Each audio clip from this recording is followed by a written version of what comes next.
You're listening to an Airwave Media Podcast.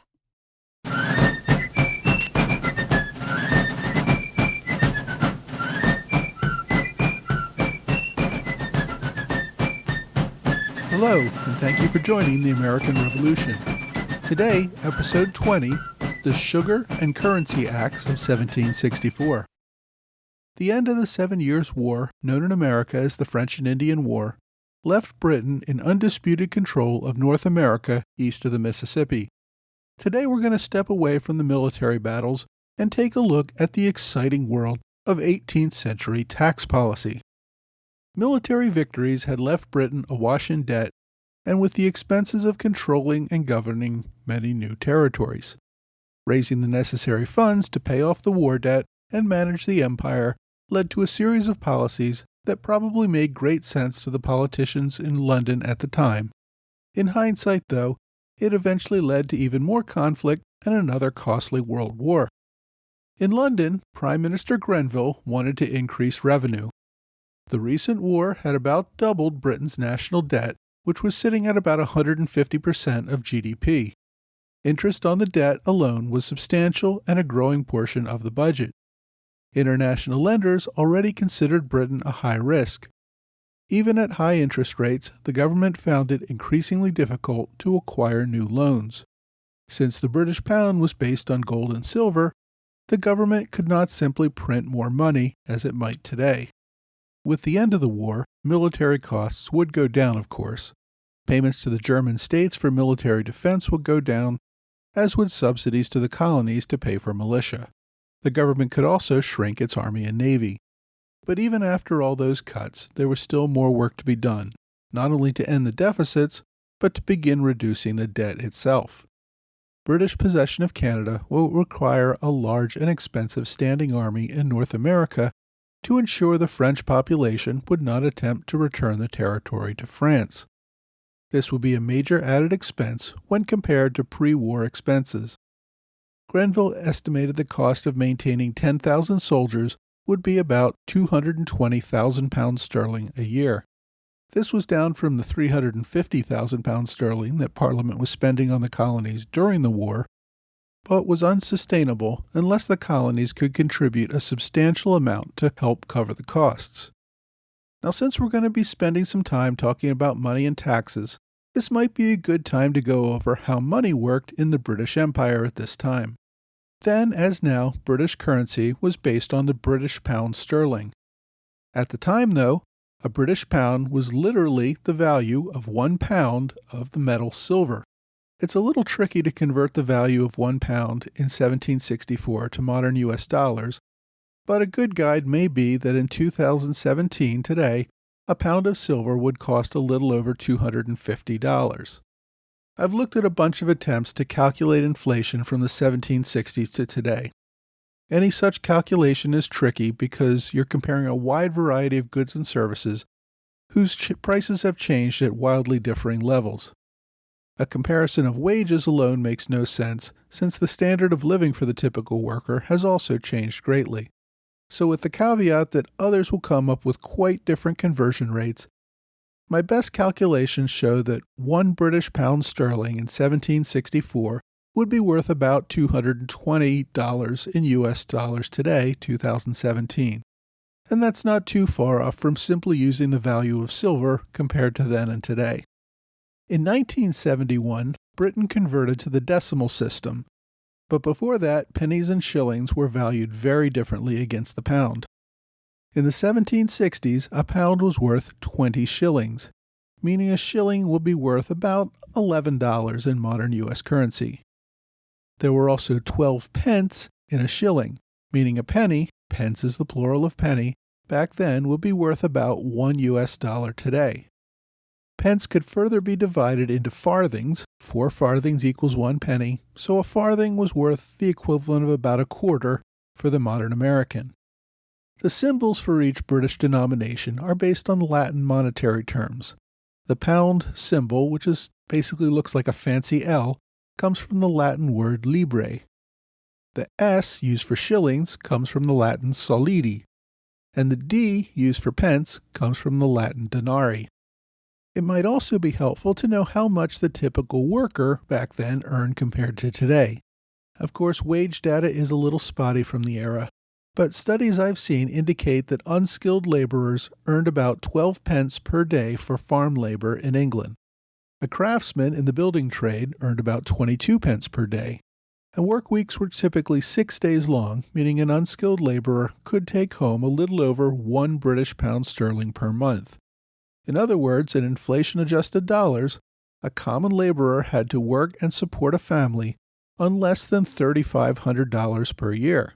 So say what you will about the problems caused by the Industrial Revolution, it definitely increased our expectations about reasonable pay and standards of living. Pay rates in the colonies, where there was less supply and greater demand for labor, was usually higher than in England. Making direct comparisons again can be difficult because some colonial pay was made using colonial pounds, which tended to be worth a little less than British pounds, and it's not always clear which currency is listed in the wage records. However, the records show that a common laborer in the colonies could make about 2 shillings or 24 pence per day. A more skilled laborer, like say a bricklayer, might make about 3 times that amount. Therefore, common laborers in the colonies made about double what their counterparts in England made. Colonial workers with some skills showed an even greater premium disparity between their English counterparts. Even so, making £1 required a week or 2 worth of work for most low-level working-class jobs. Now don't worry, none of this is going to be on the test. I just thought it would be helpful that when we talk about a 3-shilling tax on something, that you have some frame of reference as to what that really cost people. All right, let's get back to Prime Minister Grenville's revenue problems. Since many of the costs were coming from the need to maintain larger militaries to protect the newly acquired colonies, it seemed only reasonable that the colonies should assist in shouldering some of that financial burden. British subjects in England, Scotland, and Ireland were already taxed to the hilt. One historian estimated that the average English subject paid about 23 shillings per year in taxes. By contrast, Massachusetts, which is thought to be the highest tax colony at the time, paid about 1 shilling per year in taxes. The British colonies, in fact, were probably one of the least tax areas in the world. British subjects were already hit up with a wide variety of taxes. Import tariffs also contributed greatly to British coffers. Unlike tariffs in the colonies, British customs agents diligently collected tariffs in Britain and enforced trade laws. During the war, Parliament had raised revenue in England by levying a new tax on cider. Opposition to the cider tax was in part because people already felt way overtaxed, but also because most cider was made locally on farms in England and Wales. Enforcement, therefore, required government officials to search farms for cider production and make sure proper taxes were paid. This intrusion on people's homes did not sit well with the farmers. The issue became a big part of what brought down Lord Bute's ministry in 1763, and it remained unpopular during Prime Minister Grenville's term as well. With the war over, members of Parliament were feeling constituent pressure to lower taxes, not raise them. Increasing taxes on workers was impossible since they were barely getting by on subsistence pay. Increasing taxes on the wealthy in Britain was not a popular option either. The aristocracy controlled Parliament. Raising taxes on your friends and family was not going to go over well at home. Everyone already felt overtaxed in England, and members were in no mood to hit up voters for any more money. Grenville therefore did not see any way to get Parliament to go along with new taxes at home. And as I already said, since the increased costs were the result of the colonies had to cover at least some of those costs themselves. Still, with the well-known sensitivity that colonists had about taxes, Grenville knew he had to tread lightly. The best place to start was with trade tariffs. Tariffs could be collected at ports, meaning one did not have to send tax collectors all over the colonies. Further, tariffs on certain imports had existed for decades, even if poorly enforced. Therefore, there was no valid principle that should prohibit its collection. And one of the easy tariffs to start with was a tariff on sugar. Almost all colonists' sugar came from the French-controlled islands in the West Indies, what we call the Caribbean today. You know, the islands Britain just gave back to France with the Treaty of Paris. A tariff would actually end up putting most of the cost on the French planters. Since merchants were unable to increase prices on luxury goods, they would be forced to pressure the French planters into lower prices in order to maintain sales.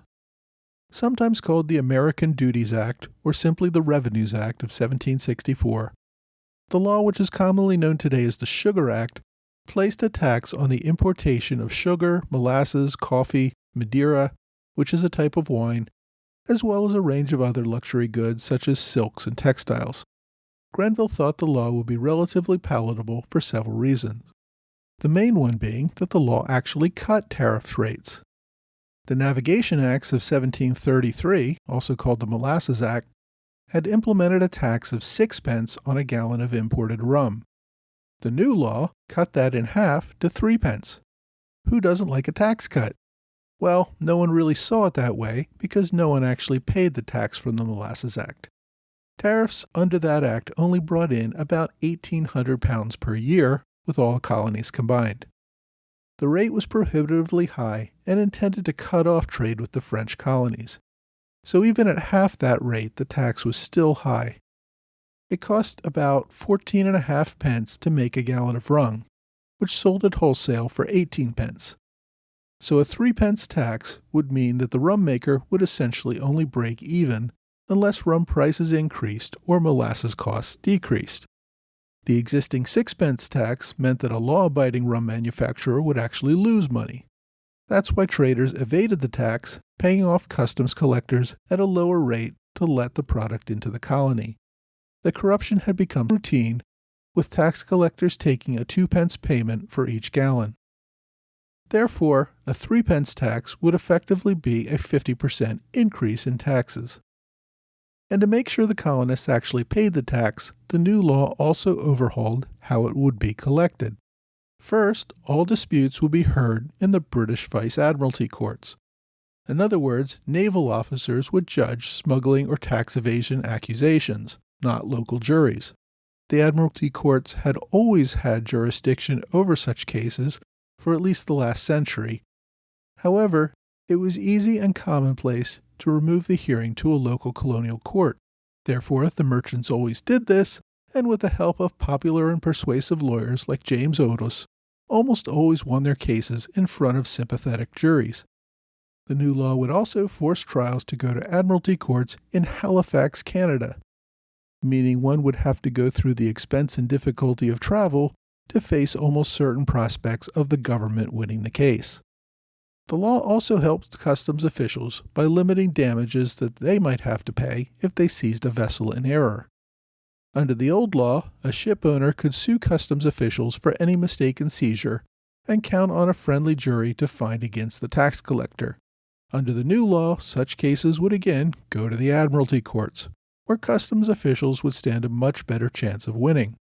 The new law required merchant ships to post bonds, which could be forfeited if their cargo did not match their manifests, as well as a host of other costly and confusing paperwork. Like the Molasses Act before it, the Sugar Act only applied to trade with non-British colonies. Colonists in America were free to go to the West Indies and trade with other British colonies there. The problem was that most of the sugar came from French colonies. It was better quality and cheaper. The French colonists were also more eager to buy the products that the North American colonists wanted to sell them. Things like fish, lumber, and flour. Therefore, trade only with the British West Indies was not really a viable option. Some in Parliament, however, thought that the competitive advantage for the British West Indies might eventually encourage some of the French islands to be more amenable to joining the British Empire in the future. So for politicians in London, the Sugar Act seemed like it would solve several problems. The new law would raise some revenue, end the institutional corruption that had developed in the colonies, and also encourage French colonies to be more disposed to join the British Empire. They had gotten used to selling rum to the British colonies in North America, they no longer had French colonial markets in Canada, and France did not import much rum. Therefore, the colonies would get stuck making less because of the tariff. They would have a greater desire to become British colonies and again enjoy free trade with North America. It's a win-win. What could go wrong? Parliament passed the Sugar Act in April of 1764 with little debate or dissent. If anything, members thought Grenville should have been more aggressive in increasing tariffs on the colonies. Politically, though, Grenville wanted to ease into the issue of colonial taxation slowly, lest he set off colonial revolts, which would only cost the government more money down the road. Later that same year, Parliament took up another issue. Some colonies had been printing their own paper money in order to make up for the lack of sufficient gold and silver available in North American markets. Virginia, in particular, had financed much of its wartime expenses by issuing paper money, which could be returned to the colonial government for payment of taxes. This provided an easy way to remove the notes from circulation once the need for the currency fell. In effect, the paper money acted as a loan to the government. The government pays its bills now with paper, then gets it back and retires the notes instead of getting cash in later tax years. The problem for London merchants was that the colony ordered that the paper be legal tender for payment of private debts as well. The official exchange rate was set at 125 Virginia pounds for 100 British pounds. Although Virginia was fairly conservative in the way it issued the money, the Virginia pounds began to lose value and were trading at around 160 pounds for Virginia to 100 British pounds. Virginia plantation owners had a great deal of debt with London merchants who were facing their own credit crisis in 1764. If Virginians could repay debt at the 1.25 to 1 ratio, London merchants would end up taking a serious loss on the repayment of these colonial debts. Now, Grenville had been contemplating a currency plan of his own to unify all colonial currencies, but did not want to tackle that problem in 1764. However, a member of Parliament, who also happened to be a London merchant trying to collect on a fair amount of colonial debt, proposed the Currency Act in order to protect his own interests as well as those of many of his colleagues. The Currency Act restricted the use of colonial paper money. It prohibited colonial legislatures from mandating that paper be accepted for the payment of private debts. In other words, London merchants could demand payment in British pounds. Like the Sugar Act, the Currency Act raised little controversy in Parliament.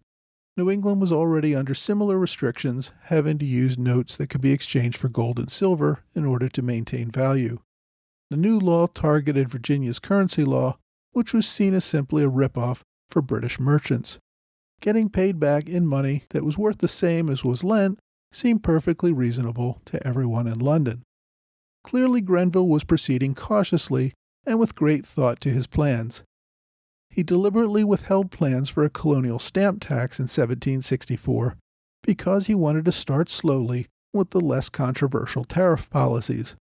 This would begin to pay money into the government coffers and would acclimate the colonists to the idea that they needed to contribute more to the empire's costs. He also tried to avoid side controversies by shutting down attempts to establish Anglican bishops in New England, at least for now. That's an issue we talked about a couple of episodes ago. If anything, Parliament seemed to be pushing Grenville to act more quickly and forcefully. During the debate on the Sugar Act, Grenville commented that the colonies had to contribute toward paying for their costs.